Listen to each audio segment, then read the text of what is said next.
warahmatullahi wabarakatuh. Alhamdulillahilladzi arsala rasulahu bil huda wa dinil haqq yudhhirahu 'ala ad-dini kullih wa kafa billahi shahida. Asyhadu an la ilaha illallah wahdahu la syarika lah wa asyhadu anna Muhammadan 'abduhu wa rasuluhu la nabiyya ba'dah. Bapak-bapak yang dirahmati Allah, puji dan syukur senantiasa kita panjatkan kehadirat Allah Subhanahu wa taala yang telah melimpahkan nikmat dan karunia-Nya kepada kita semua sehingga kita bisa berkumpul di tempat ini dalam acara kajian Islam Zuhur Indosat. Salawat dan salam senantiasa tercurah kehariban baginda Nabi besar Muhammad sallallahu alaihi wasallam kepada keluarga, sahabat dan seluruh pengikutnya yang setia, dan insyaallah termasuk kita di dalamnya. Bapak-bapak yang dirahmati Allah, pada kesempatan siang hari ini insyaallah Fidi akan mengkaji tema tentang jadikan Islam sebagai kebahagiaan hidup. Dan alhamdulillah sudah ada di tengah-tengah kita Ustaz Dr. Adrian Husaini MA.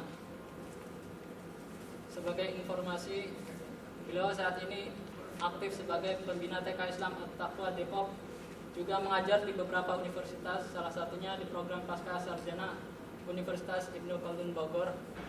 Dalam organisasi beliau juga pernah aktif sebagai Ketua Dewan Dakwah Islamiyah Indonesia dan sekarang aktif sebagai Wakil Ketua Komisi Kerukunan Umat Beragama MUI Pusat.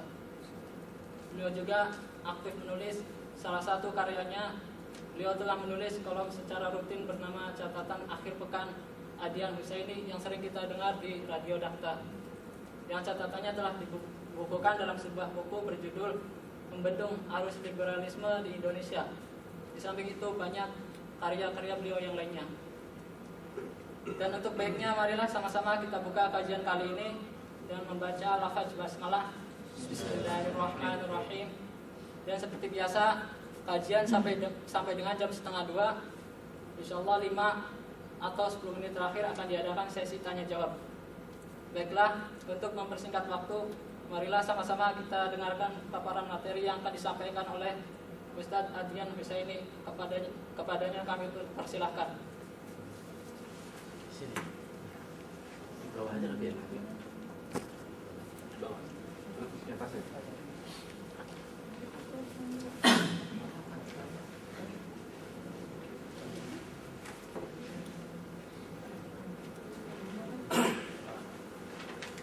Bismillahirrahmanirrahim. Assalamualaikum warahmatullahi wabarakatuh. Alhamdulillahirabbil alamin wassalatu wassalamu ala asyrofil anbiya'i wal mursalin sayyidina Muhammadin wa ala alihi wa sahbihi ajma'in, amma ba'd.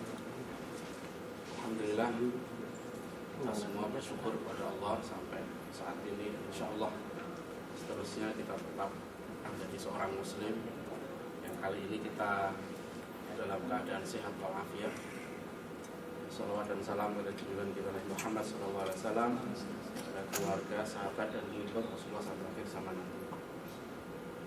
Hadirin rahimakumullah, kalau kita bahas tema tentang jadikan Islam sebagai kebahagiaan hidup, kaitannya dengan keberadaan kita sebagai muslim, yang mungkin sebagian besar di antara kita sudah menjadi orang Islam sejak kecil karena orang tua kita muslim, keluarga besar kita muslim, masyarakat kita sebagian besar juga muslim. Barangkali karena Islam itu sudah menjadi sesuatu yang ada dalam diri kita dari dulu, kita menjadi terbiasa, dan hal yang biasa itu bisa tidak merasakan ada yang istimewa. Insya Allah kita akan merasa bangga sebagai muslim kalau kita menemukan, memahami bahwa Islam itu sesuatu yang memang sangat berharga. Orang bangga sebagai presiden karena presiden itu dianggap sesuatu yang berharga, jabatan menjadi direktur kah, orang menjadi punya harta kekayaan yang luar biasa, dia bangga, orang lain mengincar, karena untuk mendapatkan itu tidak mudah. Sekarang kalau kita bertanya dalam diri kita masing-masing, sebenarnya kita menjadi muslim itu bangga nggak? Itu mudah-mudahan kita akan menemukan kebanggaan sekali lagi kalau kita paham betul bahwa Islam ini tidak mudah. Dan oleh karena itu sebenarnya hakikat Islam itu sendiri bukan sekedar formalitas orang punya KTP dalam kolom agama ditulis agamanya Islam. Kalau itu dia tidak akan menemukan satu kebanggaan. Karena berislam itu sebetulnya sebuah proses pencarian. Setelah kita meyakini kebenaran Islam ini, kemudian kita yakin betul bahwa agama yang kita peluk ini adalah agama yang sangat istimewa. Saya berulang kali di berbagai tempat menjelaskan.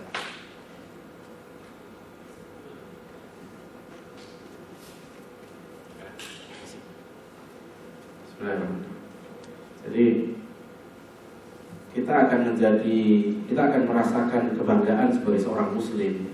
Sebagaimana kalau kita bangga ya, mendapatkan satu jabatan tertentu, orang bangga menjadi presiden, orang bangga menjadi ketua DPR, orang bangga sebagai menteri. Ya, reshuffle belum jelas, orang udah ribut karena merasa menjadi menteri itu sebuah kebanggaan. Terus sekarang kalau kita menjadi orang Islam itu kebanggaan atau tidak? Seharusnya menjadi Muslim itu kebanggaan. Ya, dan karena iman itu, ya, keislaman kita ini harta yang sangat berharga dan paling berharga.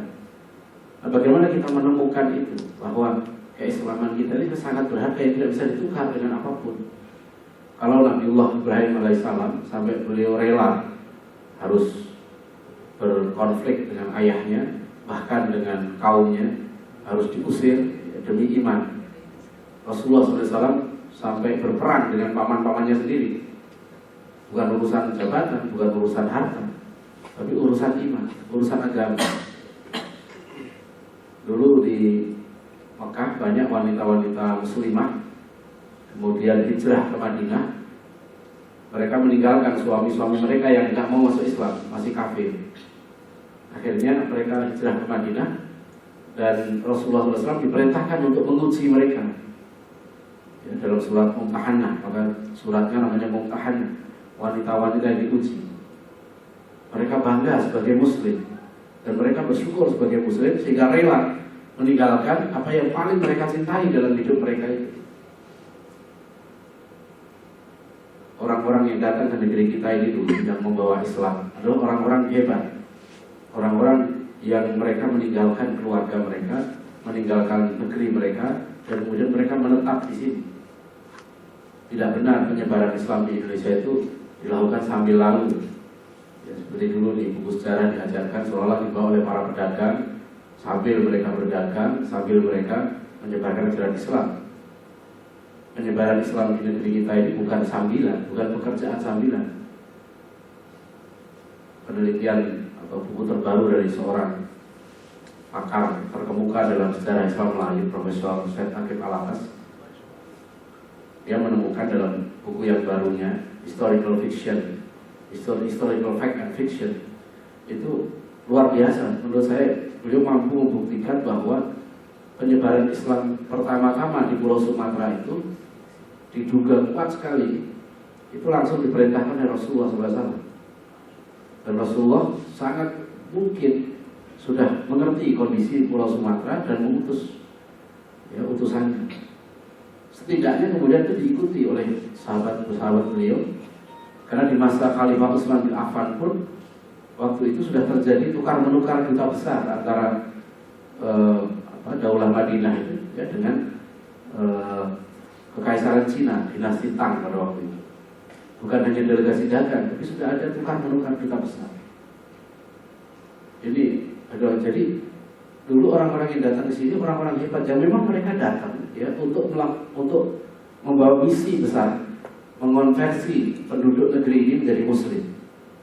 Maka mereka kalau mereka sekedar berdagang mereka tidak menetap. Memang mereka datang ke sini merencanakan, membuat planning, membuat rencana. Kenapa muncul orang-orang seperti ini? Karena bangga. Mereka bangga sebagai Muslim dan mereka yakin bahwa Islam itulah yang menyelamatkan umat manusia. Ya, jadi kalau kita perhatikan kenapa orang itu bisa melakukan suatu tindakan yang kadang-kadang sulit dicerna akal sehat. Ya misalnya sekarang lah kasus, meskipun kita tidak setuju dengan cara pengeboman yang dilakukan pembunuh diri, ya. Bukan hanya di Indonesia, tapi di Afghanistan, di Irak, hampir tiap hari gitu. Kita mungkin susah membayangkan kok ada orang ya yang mau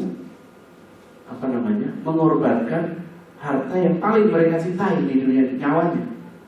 Itu kan susah itu. Kita minta korban waktu aja susah, itu minta korban harta aja susah, jadi nyawa. Jadi ada orang-orang seperti dulu Jepang terkenal dengan kamikaze-nya, semangat Bushido-nya, kamikaze, mereka siap gitu. Sahabat-sahabat Rasulullah dulu luar biasa semangat mereka karena kecintaan mereka pada kebenaran. Jadi hadirin rahimakumullah, kita akan menemukan satu kebanggaan besar di dalam diri kita sebagai muslim kalau kita paham. Ada beberapa hal yang unik ya, dari Islam. Menurut saya ada dua yang bisa menanamkan sikap bangga pada diri kita. Karena sikap bangga ini memang wajib dimiliki oleh setiap muslim. Jadi dalam Al-Quran banyak disebutkan ayat-ayat wala tahinu wala tahzanu wa antumul a'launa in kuntum mu'minin. Jangan kamu merasa hina, jangan kamu berduka, karena kamu adalah orang-orang yang paling tinggi derajat. A'launa in kuntum mu'minin. Kuntum khairu ummatin ukhrijat lin-nas ta'muruna bil ma'ruf wa tanhauna 'anil munkar wa tu'minuna billah. Kamu itu umat yang terbaik yang dikeluarkan pada manusia, menyeru manusia ke jalan Allah, jalan kebenaran, al-ma'ruf, dan mencegah kemungkaran. Wa tu'minuna billah, kamu beriman kepada Allah. Dalam surat Al-Maidah jelas sekali berapa sifat generasi yang dicintai Allah, kaum yang dicintai Allah adalah adillatin 'alal mu'minin, a'izzatin 'alal kafirin. Mereka mengasihi sama mukmin dan mereka a'izzatin 'alal kafirin. Maknanya mereka punya sikap izzah terhadap orang-orang kafir. Jadi mereka tidak menghinakan diri, tidak merasa hina berhadapan dengan siapapun. Ya, berhadapan dulu sahabat-sahabat Rasulullah itu berhadapan dengan kekuatan Romawi. Ya. Waktu perang di Yarmuk misalnya, sepeninggal Rasulullah SAW, sekitar 4 tahun sepeninggal Rasulullah, itu ada perang Yarmuk. Perang Yarmuk itu jumlah umat Islam hanya sekitar 24.000 orang. Jumlah pasukan Romawi waktu itu sekitar 230.000. Dengan pengalaman perang ratusan tahun, persenjataan yang jauh lebih lengkap, jumlah pasukan berkuda, pasukan bergajah yang jauh lebih hebat, ya, lebih dahsyat. Dan jenderal memimpin perang waktu itu orang Romawi itu dahsyat sekali, Jenderal Heraklius. Sedangkan pasukan Islam baru dibentuk oleh Rasulullah sebelum beliau wafat, baru berapa tahun saja dengan persenjataan yang minim, ya, pengalaman perang yang jauh lebih sedikit, tapi waktu itu mampu mengalahkan kekuatan besar, kekuatan Romawi. Sehingga Heraklius sangat keheranan, bagaimana mungkin pasukan yang baru ini kok bisa mengalahkan kita. Nah, itulah energi yang luar biasa yang tersimpan pada diri seorang. Siapapun yang memiliki satu semangat yang sangat tinggi itu bisa menghasilkan satu tindakan-tindakan yang orang sering mengatakan itu adalah yang tidak terduga, unpredictable, satu yang unbelievable, satu yang susah dipercayai. Dia mampu melakukan tindakan itu. Hari sekalian itu, pertama, kita ini sebenarnya seorang muslim. Yang seharusnya kita syukuri adalah kita ini memeluk satu-satunya agama wahyu, satu-satunya agama yang benar. Nah, ini dulu yang perlu kita tanamkan, kita buktikan, benar nggak Islam itu satu-satunya agama wahyu. Agama ini di dunia ya, bisa kita bagi menjadi dua. Agama wahyu yaitu agama yang dasarnya adalah wahyu. Maknanya agama ini bukan agama buatan. Memang agama ini sumbernya dari wahyu. Artinya sumber agama ini dari Allah, dari Al-Khaliq, dari Sang Pencipta alam semesta ini, yang diturunkan oleh Allah, wahyunya itu kepada utusan yang terakhir, yaitu Nabi Muhammad SAW. Sedangkan agama selain Islam itu adalah agama budaya, cultural religion. Islam itu revealed religion, agama wahyu. Semua agama yang lain adalah culture, ini agama budaya. Oleh karena itu, apa ciri-ciri agama wahyu? Kita lihat, Islam itu punya banyak keunikan. Pertama, dari segi nama. para peneliti agama-agama di dunia ini sampai sekarang itu tetap mencoba, beberapa orientalis mencoba untuk merusak nama Islam. Beratus-ratus tahun orang-orang Barat itu selalu menyebut agama Islam itu dengan nama Muhammadanism, Arabism. Ya, ada yang menyebut juga dengan Hagarism. Orang Yahudi menyebut Hajar itu adalah Buddha. Maka Islam itu adalah agama keturunan Buddha, keturunan Hajar, Hagarism.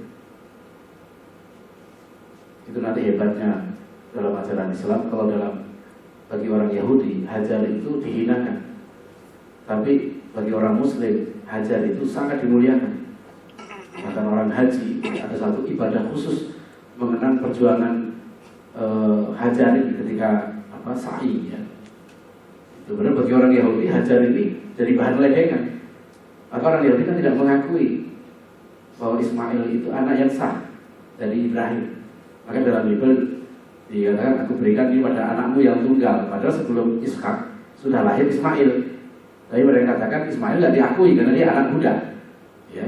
Istri yang sah dari Ibrahim itu adalah siapa? Sarah. Ya, itu Hagarism. Oleh karena itu kalau kita lihat ya, semua agama namanya itu diberikan oleh manusia. Kita bisa sebut ya, agama Yahudi. Nama Yahudi ini, kenapa Yahudi ini agama yang nabi yang paling mereka banggakan adalah Nabi Ibrahim dan Nabi Musa. Kemudian rajanya David dan Solomon. Tapi nama agama ini justru Yehudaism. Bukan merujuk pada nama Ibrahim atau nama Musa. Nabi terbesar mereka hanya Moses. Moses itu bagi Yahudi itu nabi yang terbesar karena Moses lah yang menyelamatkan mereka dari pembantaian Fir'aun. Tapi nama agamanya bukan Mosesism, justru Judaism. Yehuda ini diambil dari saudara Yusuf. Nama saudara Yusuf, pemimpin Yahudi sepeninggal Yusuf, Yehuda. Kalau dalam Bible, Yehuda ini seorang pezina. Dia tokoh Yahudi. Dia punya menantu namanya Tamar. Tamar itu punya anak namanya Onan.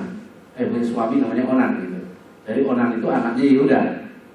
Nanti ada istilah Onani itu merujuk kepada nama Onan. Onan ini dia akhirnya meninggal. Nah, cerita kemudian terjadilah perzinahan antara Yehuda dengan Tamar, menantunya itu. Nah, itu dari nama Yehuda, Yehudaism. Makanya Yahudi disebut dengan Yudaisme atau Judaism. Agama yang tua seperti Hindu, dia disebut dengan Hinduism. Nama agama ini memang budaya diberikan oleh manusia. Kenapa? Karena agama Hindu itu berkembang di lepas sungai Indus di India. Awalnya dari sana, maka dia dinisbatkan kepada nama tempat. Kristen itu dengan Christianity dari nama Christ, Jesus Christ, Kristus. Kristos itu bahasa Yunani artinya yang diusap. Sama dengan Al-Masih. Kristus itu sama dengan Al-Masih, bahasa Arabnya Al-Masih. Ya, Isa Al-Masih maksudnya Isa yang diusap, yang kepalanya diusap karena dibaptis itu dengan diusap. Ya, itu Jesus Christ. Ya. Maka nama siapa ini agama Kristen ya, itu disandarkan kepada nama pembawanya. Konfusius dari Konfusianism, Konghucu itu memang nama pembawa agamanya Konghucu. Buddha disandarkan pada Siddhartha Buddha Gautama.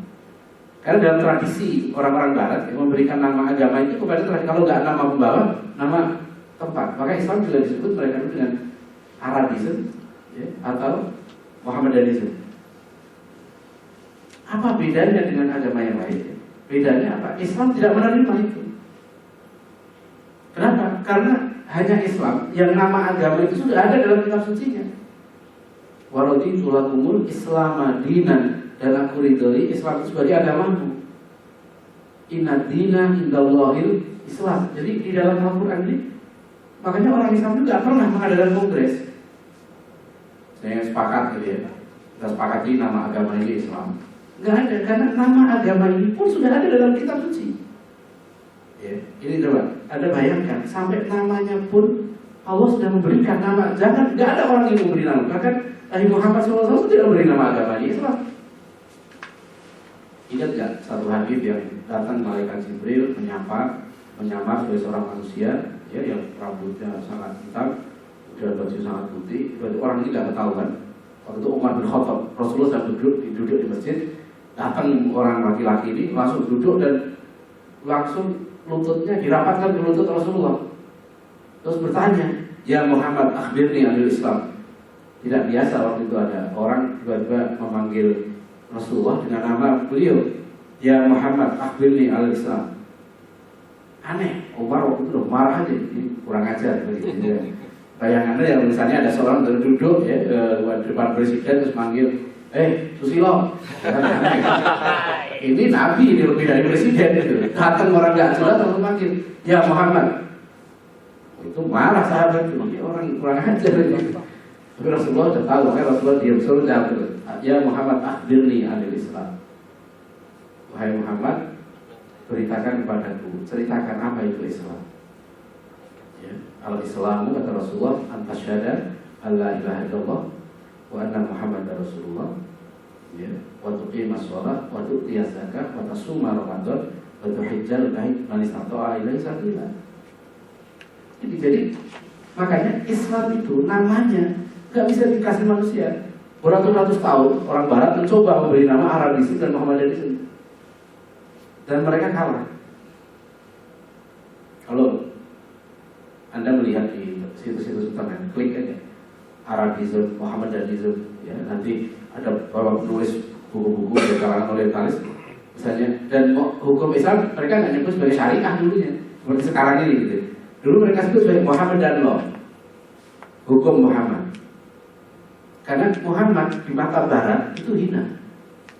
Mereka ada yang menyebut Mahomet. Mahomet itu seperti mereka bayangkan seperti dewa sesembahan. Ya, orang-orang Mahomet mereka bilang. Jadi Mahometanisme. Karena interaksi Islam dengan Barat itu sudah panjang ya, sejak Romawi, awal-awal Islam sudah berinteraksi. Baru puncaknya ketika abad 10-an ya, itu mulai orang Barat mengenal Islam dari perang salib waktu itu. Kemudian mereka mulai menerjemahkan Al-Quran pada abad ke-12. Jadi pertama dari segi nama, makanya soal nama, sekarang orang mengatakan apa nama itu penting, bagi kita penting, bagi orang Islam nama itu penting. Yang kedua sekalian, apa keunikan Islam itu adalah dari segi konsep Tuhan. Islam itu satu-satunya agama wahyu, maka konsep dan nama Tuhan pun bukan dari budaya, tapi dari wahyu. Oleh karena itu nama Tuhannya orang Islam itu kadang kita biasa kan, seperti kita nganggap ini bukan istimewa. Nah karena saya studi perbandingan agama, jadi kalau kita bandingkan dengan berbagai agama itu unik sekali. Tuhannya orang Islam itu nggak berubah, dan kita kemanapun ketemu orang Islam menyebut Tuhan dengan lafaz yang sama. Orang Yahudi sampai sekarang tidak mampu menyebut nama Tuhan. Yahudi itu agama sudah tua, jadi ribuan tahun. Tapi sampai sekarang, detik ini, Yahudi itu tidak boleh menyebut nama Tuhan. Karena dalam tradisi Yahudi ada larangan dan komansmen yang ketiga, jangan menyebut nama Tuhanmu sembarangan. Sementara itu nama Tuhan ada dalam kitab mereka. Kitab mereka itu adalah ketika ditemukan konsonan semua. Ibrani, bahasa Ibrani itu sama kayak bahasa Arab itu beda di kanan kita. Alef, Bet, Gimel, Yadel, Dalet, ada Mim, Nun, Shin, Ri kalau Roh ya, Ya sama, Yod, He kalau H, bahasa Arab kalau Yahudi He, Wawu sama. Jadi ada alfabet yang sama antara huruf Ibrani dan huruf Arab. Dari kanan juga alfabetnya. Nah sama dengan huruf Arab juga, kan harokah dulu dikasih. Kalau huruf Ibrani itu harokahnya pakai titik, jadi titik 1 di bawah, titik 2 di atas, titik 3 gitu ini Ibrani. Apa masalahnya? Kalau orang Islam ya, kita ini kalau ditulis lafaz Allah nggak usah pakai harokah.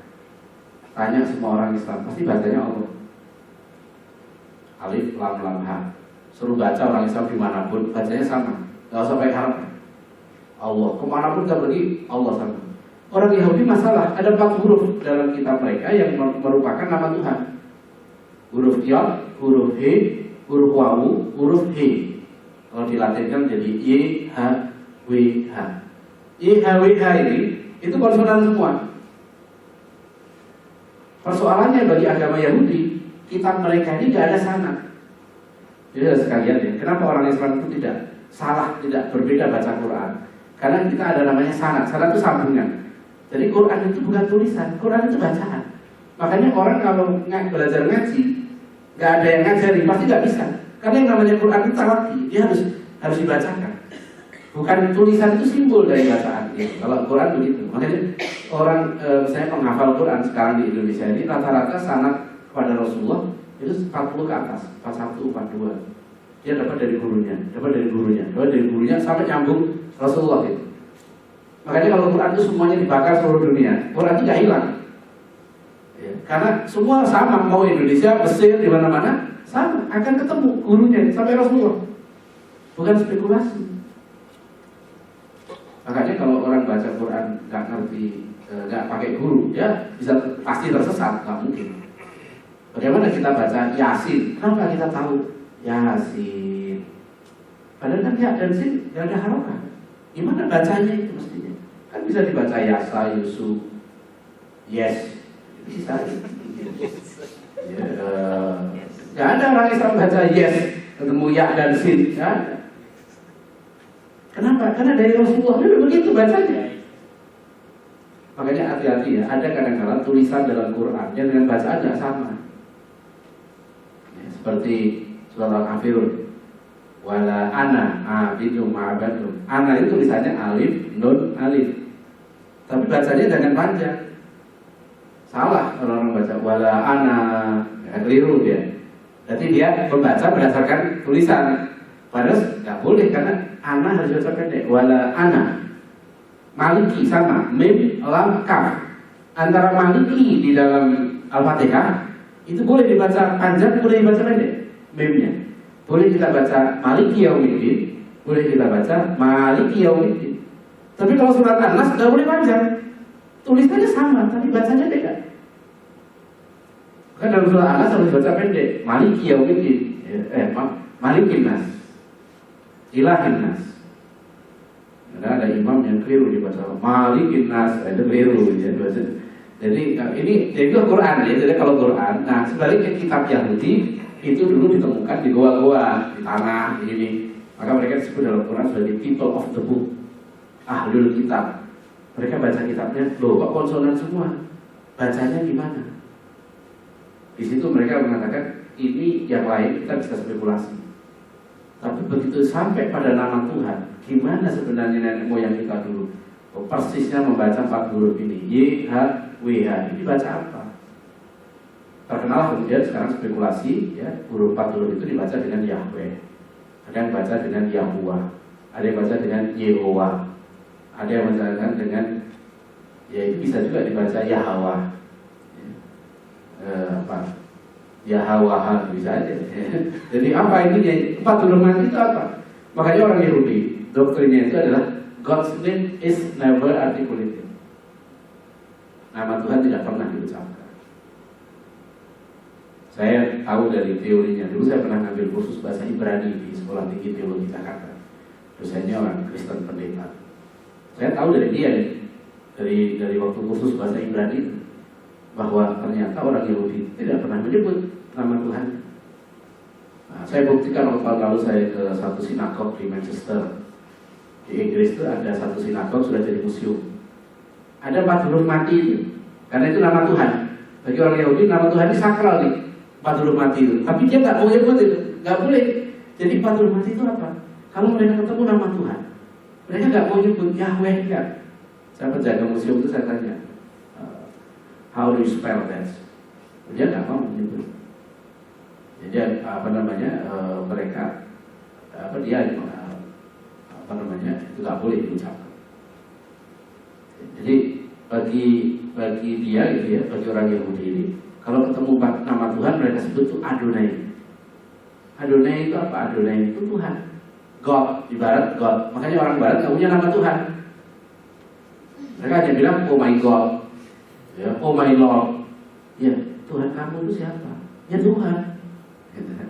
Iya, namanya siapa? Ada namanya nggak Tuhan kamu? Nggak ada. Ya, jadi sampai mereka hanya bisa mengenal the God. The God artinya, makanya beliau itu ada God dengan huruf besar. Ada terjemahan Quran dalam bahasa Inggris, Allah adalah terjemahan dengan God huruf besar, jadi keliru. Karena nanti bagi orang Muslim, Allah itu nama, bukan Tuhan. Ya, beda. Kalau Tuhan, bagi kita sadar kita kan tidak ada Tuhan selain Allah, gitu loh. Tuhan yang lain itu enggak. Kita hanya mengerti satu Tuhan, Allah. Itu masalahnya. Soal Tuhan ini kita sudah diberi tahu oleh Tuhan itu sendiri, namanya Allah. Qul innani ana Allah. Bismillah, dengan nama Allah. Ya. Makanya kita nggak berubah sampai kiamat ya. Orang Islam itu nyebut Tuhannya Allah dan nggak berdebat. Tuhan itu. Makanya orang Kristen, kenapa di Barat tidak punya nama Tuhan, di Indonesia pakai Allah gitu kan? Firman Allah. Itu pinjam dari orang Kristen sebenarnya. Karena di dalam kitabnya nggak ada. Kalau kitab aslinya Kristen itu yang perjanjian lama bahasa Ibrani atau bahasa Hebrew atau bahasa Syriak, yang perjanjian baru Greek, bahasa Yunani kuno. Ya. Jadi di situ nggak ada kata Allah. Tapi kenapa dia menyebut Allah? Nah, sekarang kalau kita tanya, kok orang Kristen Tuhannya Allah juga ya? Kalau kita Allah apa bedanya? Beda bagi orang Kristen, Allah itu bukan nama. Nah itu mereka nyebut Allah itu Tuhan. Ya. Nanti kalau di dalam Bible itu sebenarnya terjemahan dari Elohim. Elohim itu Tuhan, makanya pakai T kecil. Allah nanti A kecil. Gitu. Ini rumit masalah nama Tuhan. Karena bagi orang Kristen nama Tuhan itu tidak penting. Maka mereka boleh beda. Di Barat menyebut Allah, ya kan? Di Arab menyebut Allah sebagian, di kita di Indonesia menyebut Allah.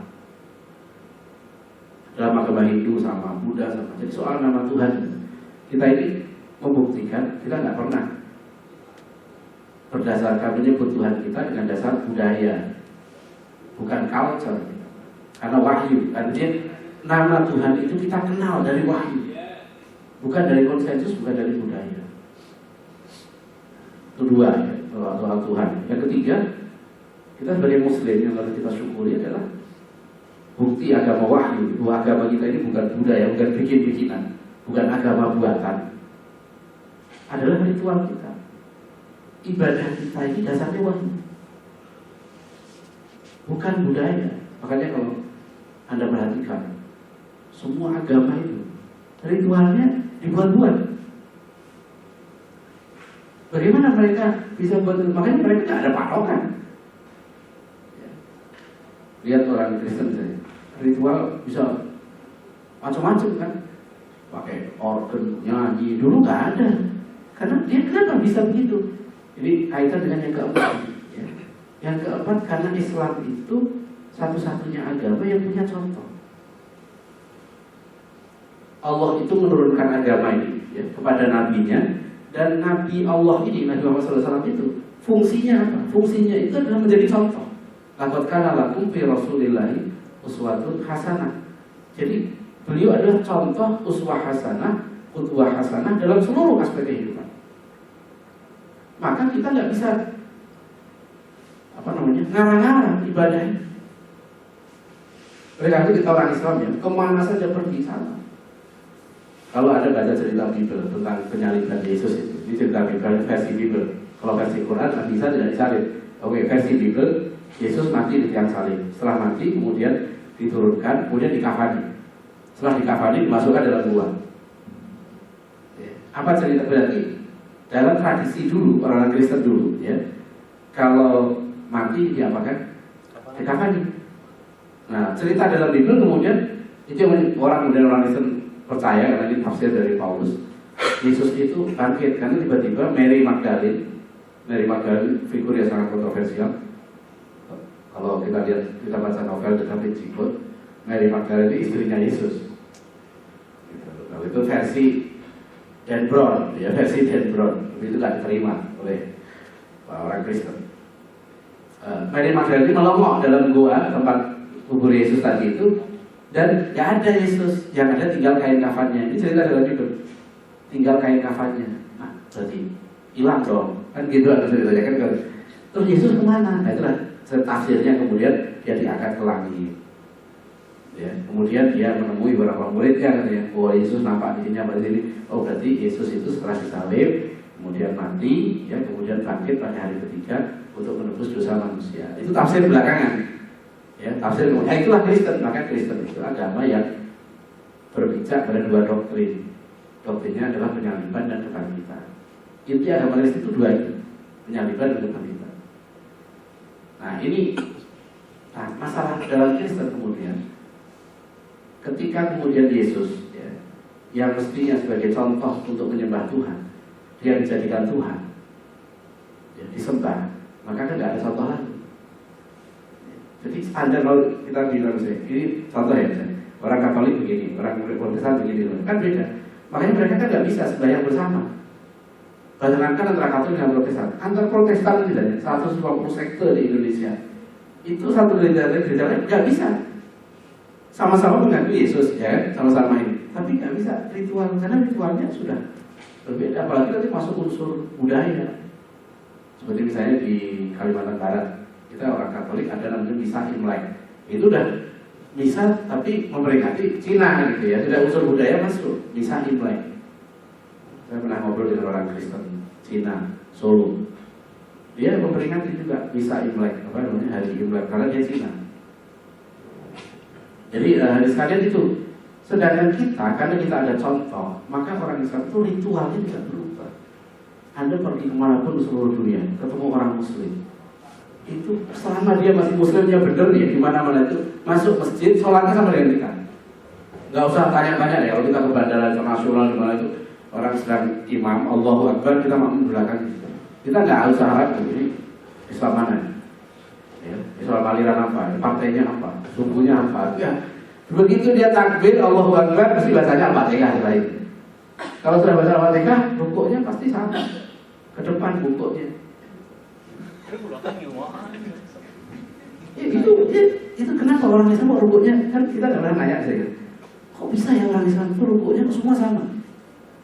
Siapa yang nyontohin? Sebab orang lain tidak bisa. Ada banyak sampai sekecil-kecilnya orang Islam itu berdebat. Semua sepakat dari telunjuk kalau tahiyat. Dari telunjuk, coba cek. Ya, kalau nggak orang Islam yang sholat yang dikeluarkan dari telunjuk. Sudah 1400 tahun lebih, nggak berubah. Tetap jadi telunjuk.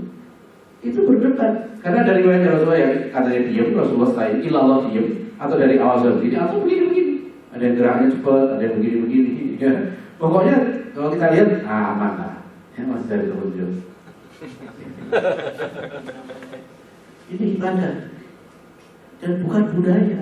Kalau budaya dia mengikuti tradisi. Maka hari raya orang Islam itu sama seluruh dunia. Cuma dua, Idul Adha, Idul Fitri. Yang beda cuma di Indonesia aja.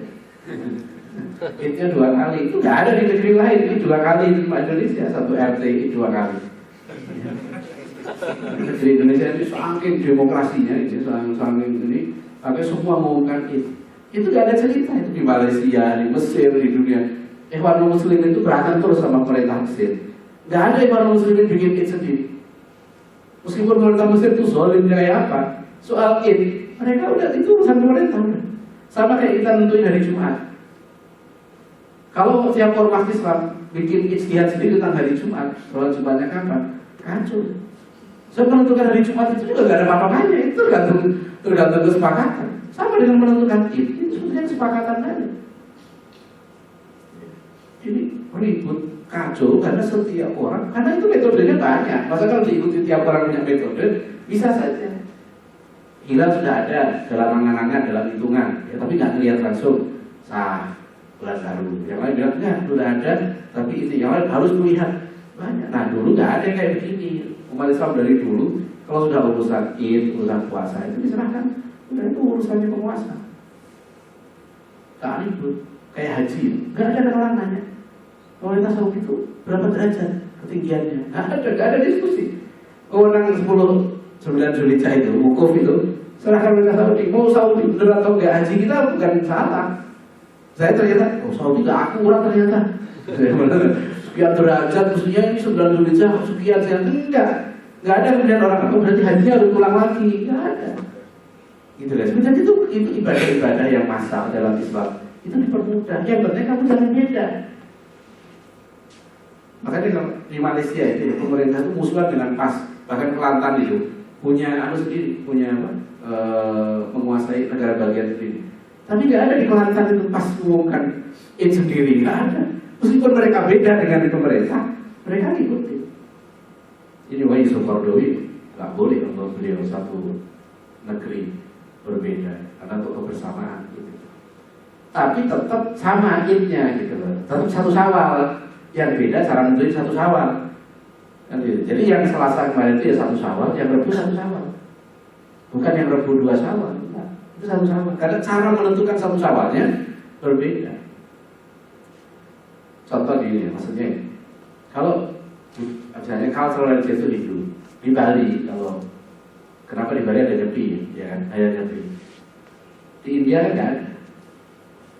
Asal agama Hindu itu India, tapi di India nggak ada peringatan Nyepi. Apalagi Pawe Ogoh-Ogoh sebelum Nyepi itu ada Pawe Ogoh, nggak ada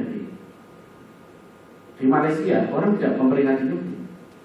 Padahal Hindunya di sana besar sekali, ya udah 15% ya. Di sana hari raya Hindu itu dipakali dengan Taipusan. Saya juga baru tahu karena saya bertetangga dengan orang Hindu di Kuala Lumpur itu. Saya baru tahu ternyata di sini nggak ada yang merayakan Nyepi dan Galutan. Bagi mereka Hindu di Malaysia, hari rayanya namanya dipakali dengan Taipusan. Itu beda, ya. Ritual juga beda. Kalau Anda perhatikan, misalnya orang Muslim di Kudus sampai sekarang itu nggak nyembelih kalau kurban, nggak nyembelih sapi. Karena dulu Sunan Kudus menghormati orang Hindu, makanya disembelih kerbau di Kudus itu. Sampai sekarang nanti sudah mulai ada orang Muslim yang nyembelih sapi, dia sudah mulai. Tapi itu tradisi yang turun-temurun sejak Sunan Kudus dulu, orang Muslim masuk di Kudus ini menghormati orang Hindu, maka Masjid Kudus itu mirip dengan pura. Tapi di Bali orang Muslimnya, orang Hindunya makan sapi. Jadi dia beda tempat, beda ritual. Itu namanya culture. Jadi dia beda budaya. Ritual agama berdasarkan budaya. Contoh di dekat rumah saya di Depok itu ada makam Hindu. Jadi orang Hindu di situ kalau meninggal dimakamkan. Di Bali kalau orang Hindu kan dibakar. Kalau yang punya duit, karena bakar itu mahal, ngapain itu mahal. Jadi mereka dikubur dulu, kalau punya duit baru digali lagi terus dibakar. Di Ambon saya pernah berkunjung ke satu pura Hindu. Saya tanya di situ, jadi kalau orang Hindu meninggal di sini diapakan? Dikremasi di Ambon. Jadi mereka nggak punya kuburan Hindu. Jadi mayatnya langsung dikremasi, abunya kemudian dimasukkan botol, dikirim ke Bali. Praktis memang dia, kayak pakai. Praktis. Jadi dia beda tempat, beda ritual. Nanti beda waktu dia berkembang lagi, gitu. Ritualnya itu berkembang. Ya. Makanya misalnya dulu orang Kristen sebelum di Eropa, hari suci mereka Sabtu sama dengan Yahudi. Tapi karena mereka masuk Eropa, kemudian diterima di Kekaisaran Romawi mulai abad ke-4 Masehi. Kemudian mereka harus menukar tuh hari sucinya. So orang Eropa itu biasa memperingati harinya hari Minggu. Makanya mereka Minggu itu Sunday, hari matahari. Kenapa disebut hari matahari? Karena orang Eropa nyebutnya matahari. Sunday, mereka dewanya namanya Sol Invictus. Gitu. Jadi kemudian mereka ganti Minggu itu Sunday, hari matahari. Karena dulu orang Yahudi, Sabat, Kristen dulu bagian dari Yahudi, gitu. Sabat artinya. Dulu kan Natal misalnya dulunya bukan 25 Desember, 25 Desember itu adalah hari kelahiran Dewa Matahari, Dewa Sol Invictus itu. Ketika Kristen masuk Eropa, orang-orang di sana pesta besar rakyat, pesta agungnya itu adalah merayakan hari kelahiran Dewa Matahari itu 25 Desember. Maka sekarang Kristen Arab memperingati Natalnya 6 Januari. Ya, ada Kristen lain apa gitu yang memperingati Natalnya 11 Maret. Cuma karena Kristen Barat yang menang, sekarang kan Barat yang menang, bukan hanya Kristen. Maka Natal itu warnanya kan Barat. Sehingga orang Kristen kan dalam hari Natal nggak ada gambar Yesus. Saya ke mal-mal lihat. Waktu Natal itu kan Yesus tidak ada, yang ada Sinterklas. Ya kan Santa Claus. Kalau Anda lihat di internet, sekarang ada gerakan anti Natal. Kenapa? Karena orang-orang sebagian orang Kristen itu mengatakan peringatan 25 Desember itu peringatan kaum kafir. Tidak boleh kita peringati kelahiran Yesus 25 Desember. Kan 25 Desember itu tidak mungkin Yesus lahir pada 25 Desember. Itu. Jadi ini contoh bagaimana kemudian ya, kalau kita nggak boleh begitu orang Islam itu. Tetap satu Syawal. Hanya tentuin satu Syawalnya aja yang masalah itu masih orang Islam. Tapi semuanya satu Syawal, namanya Idul Fitri satu Syawal. Jadi ini contoh, makanya dalam ibadah ya kita ini kita tidak berdasarkan budaya, berdasarkan wahyu. Itu yang disebut dengan living religion seperti itu. Terakhir yang saya sebutkan bahwa kita ini masuk, kita punya contoh, kita dikasih contoh. Contoh ini penting. Terus kalian, semua ideologi besar atau bahkan agama itu nggak bisa dipraktekkan secara murni sampai bertahan. Ya. Sampai Islam itu sudah di zaman Allah. Agama ini di zaman Allah nggak akan berubah. Al-yawma akmaltu lakum dinakum. Hari ini aku sempurnakan bagimu agama. Jadi Islam itu bukan, kalau istilahnya gini, bukan dia lahir dalam keadaan bayi, kemudian dia diasuh oleh sejarah, berkembang dalam budaya, ya, menjadi anak-anak, remaja, dewasa, tua, terus mati. Enggak. Islam itu agama yang sudah dewasa sejak lahir. Jadi lahirnya sudah seperti ini Islam itu. Sholatnya kayak kita ini, nanti puasanya kayak kita ini nggak berubah. Haji ya kayak begitu, apalagi semuanya. Orang Islam itu kubur mayat, nggak ada dihias pakai jas, pakai dasi, ya sama. Kita pergi kemanapun lihat orang Islam, jelas-jelas ya sama kayak kita ini. Kayak dulu Rasulullah apa yang beliau lakukan itu yang dicontohkan. Beliau adalah melakukan alakum fi Rasulullah sesuatu hasanah. Orang kan bingung kalau tidak ada contoh. Makanya salah ya. Ini kita sebagai, mungkin kalau kita orang kita punya anak ya, hati-hati. Sekarang anak kita kan di sekolah diajari Pancasila. Saya sudah sering sampaikan, saya tulis juga di satu buku. Kesalahan Pancasila ini adalah dijadikan sebagai worldview, sebagai pandangan hidup. Pandangan hidup itu adalah konsep tentang hal-hal yang pokok dalam hidup manusia itu. Konsep tentang Tuhan, siapa itu Tuhan, dari mana Tuhan. Konsep tentang manusia, siapa itu manusia, untuk apa manusia hidup, kemana manusia setelah mati. Itu konsep manusia. Konsep tentang alam, alam ini sebetulnya apa sih? Itu namanya pandangan hidup. Ya. Nah itu nggak bisa diambil dari Pancasila. Itu adanya di agama. Ya. Kalau kita ngambil konsep worldview itu dari Pancasila, dia menjadi budaya. Jadi makanya kalau Pancasila dia dijadikan sebagai pandangan hidup, dia pasti benturan dengan pandangan hidup Islam atau pandangan hidup agama yang lain. Ya. Yang kedua, salahnya Orde Baru itu Pancasila dijadikan pedoman amal. Kenapa problemnya? Karena Pancasila itu tidak ada contoh. Orang sering mengatakan, mari kita mengamalkan Pancasila. Kita tanya, Pak, siapa sih orang Indonesia mengamalkan Pancasila secara murni dan konsekuen kan gitu ya? Siapa? Contohnya itu siapa? Kan kalau kita mau mengamalkan sesuatu kan ada contoh. Oh gini toh. Ya, dulu di DPR makanya ditanya rumus P4 Profesor Darji Mutiharjo. Ditanya oleh anggota DPR, Pak Darji, gimana cara menggosok gigi menurut Pancasila? Ya nggak bisa, karena Pancasila bukan untuk pedoman amal. Maksudnya begini, kalau kita nyuruh anak kita ya itu menyingkirkan duri di jalan, menolong orang miskin, itu bukan kita nyuruh. Kamu ya kalau ada orang miskin tolong, karena itu perintah sila kedua. Dan begitu cara ngajarinnya. Kamu tolong orang miskin, karena itu perintah Allah dan Rasulnya. Nah, itu baru benar. Itu namanya kita beragama yang benar. Dasar amal kita agama. Gitu. Ya, jadi maka pedoman penghayatan dan memang Pancasila tidak bisa diamalkan. Pancasila itu cuma komitmen bersama dalam negara. Dia sebagai dasar negara.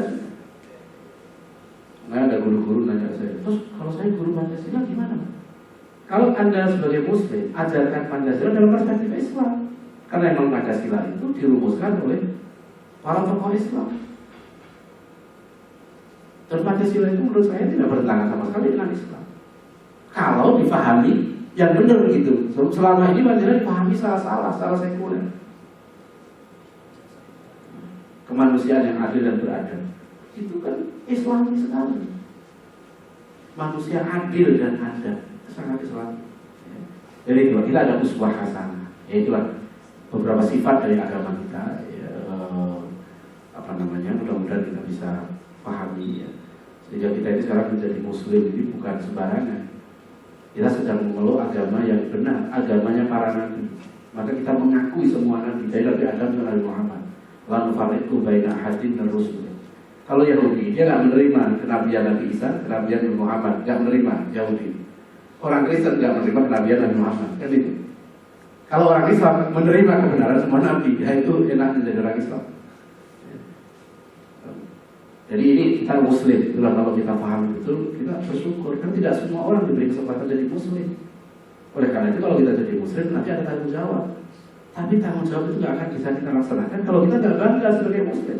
Kita nggak akan bangga kalau kita nggak paham. Apalagi malu aja orang Islam itu saja. Waduh, saya malu jadi orang Islam. Saya malu saya sudah dengar. Ada yang bilang saya malu jadi orang Islam. Kenapa kalau negara lain kok bersih, ya, ini orang Jepang jujur, orang Islam begini, malah kayak jadi teroris ini. Yang jadi teroris dia sendiri, kita bukan teroris. Kenapa kita mesti malu? Ya?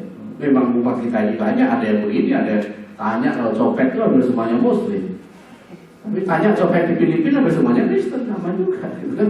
Yang korupsi di Brasil sana ya Kristen kan, yang korupsi di sini kan Muslim bagian besar. Kan itu aja persoalannya, bukan karena Islamnya. Memang karena Islam tidak diamalkan. Jadi itu loh, jadi kalau kita bangga sebagai Muslim yang ada dua lagi sebenarnya waktunya nggak cukup. Satu lagi kebanggaan kita adalah kebanggaan sejarah.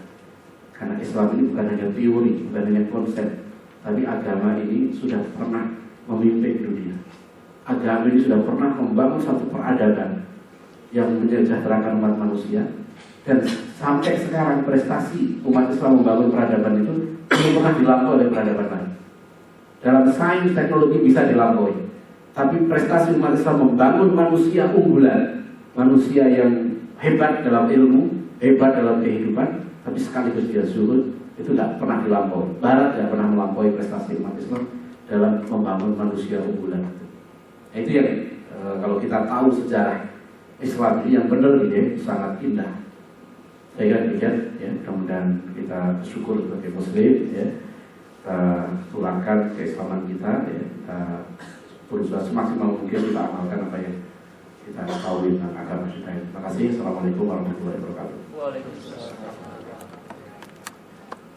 Alhamdulillahirrahmanirrahim. Telah sama-sama kita dengarkan tausiah yang disampaikan oleh Ustaz dan saya ini. Semoga ilmu yang kita dapat di kesempatan siang hari ini bermanfaat bagi kita semua dan semua kita bisa bangga dengan Islam yang kita miliki. Untuk selanjutnya, Ikhwan atau akhwatnya jika ada pertanyaan kami persilahkan. Mungkin satu orang dari Ikhwan, satu orang dari Ahmad. Ada yang bertanya?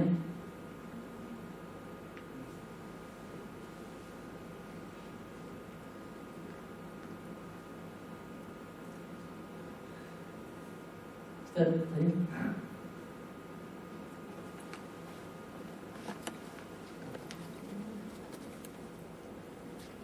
Assalamualaikum warahmatullahi wabarakatuh. Pertanyaan saya tadi, apakah penyebab masuknya jaringan Islam liberal di Indonesia yang pemahamannya itu kan menganggap semua agama itu sama? Ini saja. Assalamualaikum warahmatullahi wabarakatuh.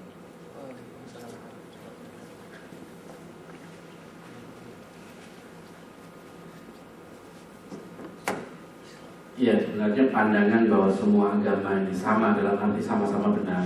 Kalau sama dalam arti sama kan mungkin. Kalau sama kan berarti agama satu.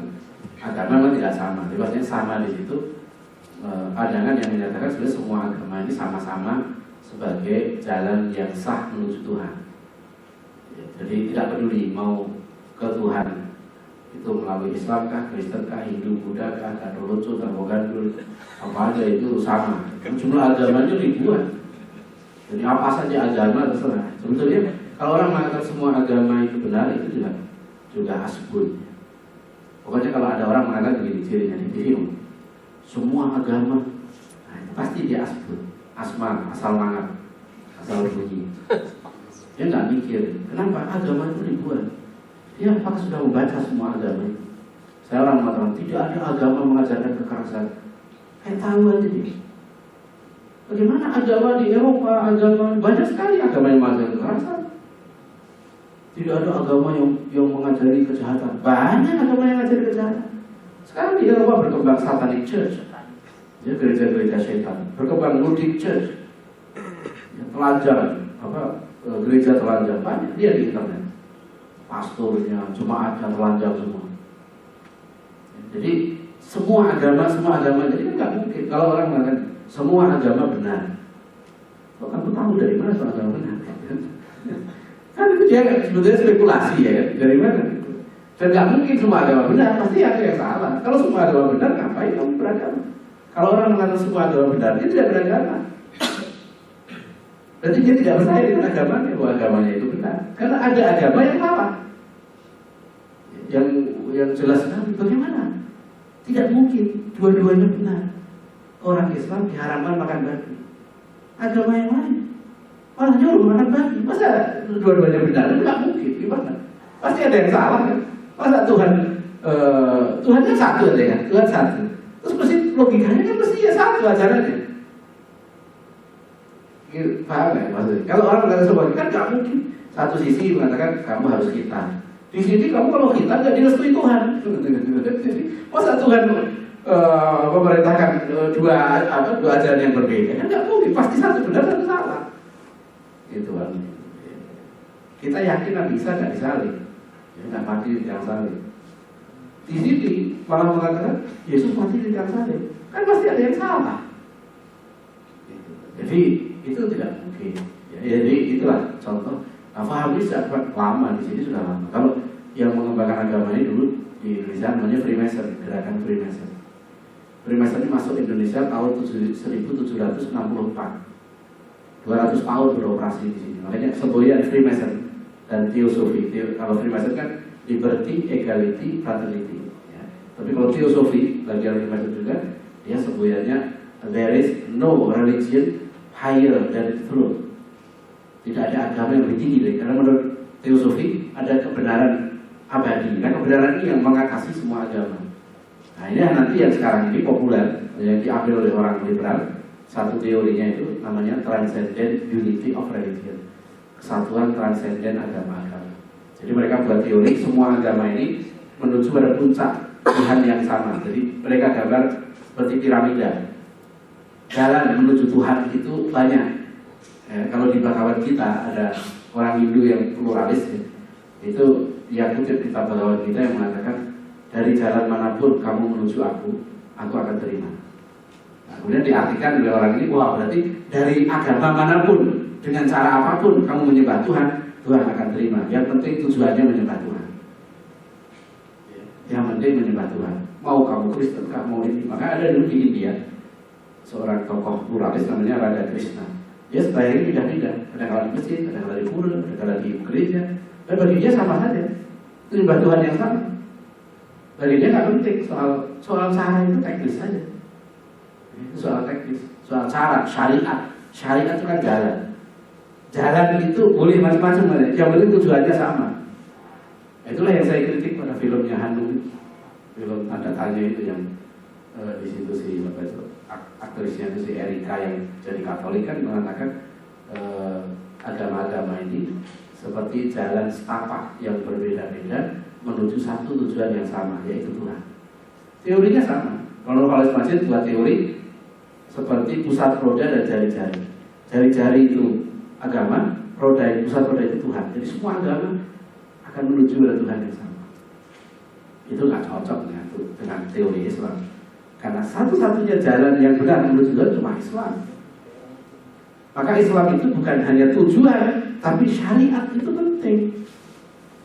Karena Nabi, utusan, itu kan berarti kalau teori seperti ini, itu berarti menafikan bahwa Allah itu sudah mengutus utusannya terakhir. Maka syahadat kita kan mengakui kenabian Muhammad. Karena itu penting. Fungsi kenabian itu untuk mengakui bahwa Tuhan sudah mengutus utusannya. Utusan Tuhan itulah yang ngajari kita gitu. Gimana kamu nyembah Tuhan? Kalau dia nggak ngaku utusan Tuhan, ya, maka dia bikin utusan sendiri, dia ngaku utusan Tuhan. Akhirnya dia bikin acara sendiri, gitu loh. persoalan pada Yahudi, Kristen dan sebagainya karena dia menolak kenabian Muhammad. Kalau orang Amerika kemudian putusannya ke Indonesia ditolak, itu masalah. Ya kan? Sekarang bagaimana? Tuhan yang satu itu sudah putus putusan yang terakhir, kok ditolak? Kan kurang ajar. Ya kan itu. Kenapa kemudian Rasulullah itu berdakwahkan, akui ini utusan Tuhan. Kan itu. Yang beliau dakwakan bukan hanya mari kita tingkatkan ekonomi. Enggak, coba baca dari awal Rasulullah. Mari kita bikin kooperasi. Kalau itu Rasulullah bikin kooperasi terus. Ya. Kalau Rasulullah untuk meningkatkan kesejahteraan tujuan ininya, Rasulullah sejak ini udah bikin PT. Ya, bikin PT, bikin kooperasi, bikin. Karena yang beliau dakwakan itu bukan itu. Bahwa itu nanti akan ikut, iya. Jadi beliau dakwakan, akui. Beliau kirim surat ke raja-raja. Apa istilah itu? Masuk Islamlah, kamu selamat. Akuilah, ini utusan Allah. Itu masalahnya. Nah, kalau orang menolak utusan Allah, dia tidak ngakui syariat Nabi Muhammad. Nah, karena kita ngakui Muhammad itu Nabi, ya, syahadat kita begitu, maka kita akui syariat Nabi Muhammad. Sampai sekecil-kecilnya kita ikuti. Wudhu itu begini loh, airnya begini loh. Ya, jangan supaya wudhu pakai lotion, ya, enggak? Supaya lebih bersih. Airnya dicampur dengan apa gitu. Enggak, bukan begitu. Jadi kalau dia pakai logika kan gitu, kan katanya wudhu supaya kita bersih. Ya, air kita campur dengan minyak zaitun lebih bersih malah gitu. Kenapa pakai air? Lebih bersih lagi pakai oli. Gitu. Jadi kalau pakai logika kan enggak gitu, iya kan kita. Kenapa mesti kata Sayyidina Ali, kalau agama ini semua pakai akal, kenapa yang buang angin itu yang atas, kok yang dibasuh kaki atau muka kan? Kan mesti yang dibasuh belakangnya. Yang kentut yang belakang kok sini yang dibasuh? Kan nggak masuk akal itu dalam soal begini. Udah ikuti aja karena itu perintah Allah dan Rasulnya seperti itu. Kenapa masuk kamar mandi kita disunahkan kaki kiri dulu? Udah ikuti aja Rasulullah begitu acaranya kok. Itu jadi sebetulnya teori tentang kesamaan agama itu absurd. Cuma itu terasa indah, apalagi seolah-olah itu untuk rukun, gitu kan? Rukun, tapi jangan mengorbankan keimanan kita. Sekarang bahkan sampai ada orang yang tidak boleh lagi menggunakan kata kafir. Udah banyak artikel itu, janganlah sebut kafir, dia tersinggung. Sebutlah dia non-muslim. Kristen itu kafir nggak? Non-muslim, dia bukan kafir, non-muslim. Ya non-muslim itu kafir, itu masalahnya. Saya pernah ada masalah dokter dulu. Ya, kan ada di mana di Quran itu ada surat Al-Kafirun. Qul ya ayyuhal kafir, katakan hei orang-orang kafir. Dan ayat ini kan berlaku sampai kiamat. Saya bilang kafir di situ pastinya musyrik Arab. Gitu. Berarti musyrik Betawi enggak dong gitu. Masa orang kafir enggak boleh pakai kafir dan tersinggung. Ada orang di bukan aja di Malaysia juga begitu. Ada menteri yang dia bukan muslim, dia ngomong, saya bukan kafir, saya non muslim. Ya, saya pernah ditanya juga begitu, apakah menurut Anda saya kafir? Ya, saya dengan sopan mengatakan, ya menurut agama saya, Anda disebut kafir. Ya mohon maaf gitu kan, emang kafir, gimana kita mau ngomong apa lagi? Tapi kan bukan berarti kita nuding, kafir, itu enggak. Kita tahu saja ini kafir.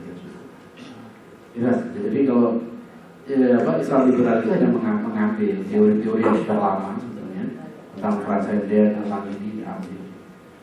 Hanya alasan dia begini, so, kalau masing-masing yakin dengan agamanya, itu akan kembali. Itu kan teori itu salah, tapi itu banyak dipakai. Ada buku judulnya When Religion Becomes Evil, ketika agama menjadi jahat. Kapan agama jahat? Kata ini buku dari Profesor Charles Kimball di Amerika. Di Indonesia buku ini disebarkan. Agama jahat itu salah satu cirinya kalau dia yakin agak dia sendiri yang benar. Dia kalau yakin, saya malah punya satu buku judulnya Is Religion Killing Us? Ya, apakah agama membunuh kita semua? Ada di ayat-ayat Quran nyuruh bunuh orang, nyuruh perang, nyuruh ini. Ya itu ayat perang. Memang ayat perang itu membunuh. Dan kalau perang nggak membunuh, jadi kalau ayat membunuh itu maka jangan salah gitu. Ayat perang jangan dipakai untuk damai, keliru. Memang qatilu fi sabilillah waqtuluhum haitsu taqiftumuhum, bunuhlah mereka di mana pun kamu jumpai mereka. Ya itu dalam keadaan perang kayak kita dijajah Belanda. ya kan? Sudah ketemu musuh, ya memang perang. Perang itu cuma dua, kalau nggak membunuh, ya dibunuh, memang perang gitu. Nah, jadi ini contoh gitu ya. Keliru orang memandang soal teorinya. Kalau yakin dengan agamanya sendiri, terus konflik. Kita justru bisa silaturahim, bisa berbeda, bisa tasawuf, bisa toleransi. Kalau ada perbedaan yang jadi makanya di komisi-komisi kehormatan umat beragama itu, kami dulu punya waktu ke Ambon dengan tokoh Kristen, Hindu, Buddha. Kami punya semboyan waktu itu. Ya, keyakinan terjamin, kerukunan terjalin. Nah, jadi kerukunan terjalin, keimanan terjamin. Ya, jadi biarkan dia rukun, ya, tapi tetap dengan perbedaan. Itu bukan kemudian kita rukun dengan mengorbankan keimanan kita. Itu nanti menjadi satu agama. Ini yang mereka maui, ya, supaya kita lepas semua agama jadi satu agama. Mengakui Tuhannya satu, Tuhan siapa pokoknya yang itu Tuhan. Ya, nyembah Tuhan caranya gimana, nggak penting caranya apapun, mau jungkir balik, mau ini. Ya. Kalau dulu di Jawa itu malah ada agama namanya agama Bhairawa Tantra. Lihat di internet, agama Bhairawa Tantra itu agama ini ritualnya menyembelih wanita. Ya. Darahnya diminum bersama-sama di tanah lapang. Saya ada foto bekas ini penyembelihan. Itu dari kura-kura, bentuknya seperti apa, patung batu dari kura-kura di daerah Boyolali sekitar Merapi. Jadi dulu yang disembelih itu wanita. Kemudian mereka pesta seks, mabuk-mabukan, ini molimo, istilah molimo dari situ. Ya, perempuan, minum, madon, itu main pesta seks itu di situ. Nah, itu jadi apa agama seperti ini bisa diterima? Menurut Tuhan juga. Ya, jadi ada yang dia merasa menyembah Tuhan itu yang dikorbankan bukan kambing, bukan kerbau, yang dipersembahkan waktu itu dimasukkan dalam Merapi, diceburkan ke laut, itu wanita. Makanya ada bayi juga kan yang dijadikan tumbal. Mereka bilang ini juga agama juga. Gimana itu? Dia bilang semua agama sama, kan nggak mungkin. Jadi makanya saya bilang tadi kalau orang mengatakan semua agama begini, semua agama begini, itu asbun. Yang benar adalah saya Muslim. Islam mengajarkan perdamaian, Islam mengajarkan kebaikan. Terus agama yang lain bagaimana? Aduh, saya nggak tahu, bukan urusan saya. Itu aja, aman. Daripada sok-sokan semua agama itu, meskipun dia profesor, dokter atau kiai, dia di TV sering orang ngomong, nggak mikir. Jadi dia kayak asal Deo. Ucapan ini all religion, semua agama itu bio. Kita jangan ikut-ikutan. Kita ini cerdas karena kita Muslim. Kita mikir, tapi enak kan saya Muslim, Islam mengajarkan kebaikan. Agama yang lain bagaimana? Aduh, saya belum baca kan, itu enak. Saya belum pelajari yang lain. Ya. Saya kira begitu, ya. Sekalian terima kasih waktunya kita sudah sekian. Mohon maaf ada kekurangan. Assalamualaikum warahmatullahi wabarakatuh. Waalaikumsalam. Kita berhubung waktu juga, marilah kita tutup kajian kali ini dengan membaca lafaz hamdalah Alhamdulillahirabbil alamin dan doa penutup majelis. Subhanallahumma wa bihamdik asyhadu an la ilaha illa anta astaghfiruka wa atubu ilaik. Wassalamualaikum warahmatullahi wabarakatuh.